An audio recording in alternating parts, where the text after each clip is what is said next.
The polling principles, as I read it, I think apply, no matter what, on a daily basis, in terms of what I've been doing and many others I've worked with, because all share a common goal in terms of servicing the community around you and yourself, and for your family or whoever else is important to you. So, yeah, all those principles I truly believe in, and I have carried in some way. Like the one on networking, I think is a critical one. I've done. When you're in office or in politics, networking, or in business, networking is a key critical part.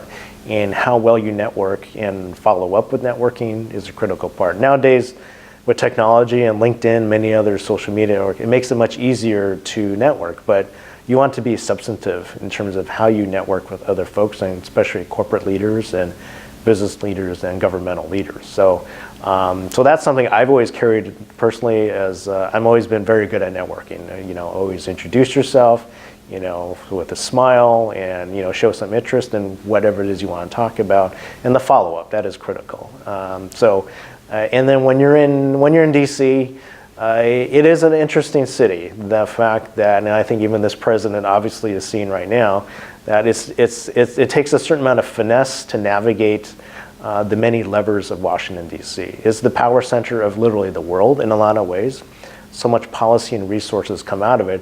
And if you don't have the personality of many of the topics on the polling principle, you're not going to survive. So both on integrity, both on networking, personal growth, it takes a lot of work to do that, to accomplish what you want to do, but also to protect your own personal reputation as well. Because no matter what happens, politics sometimes can be very, let's just say, challenging and dangerous.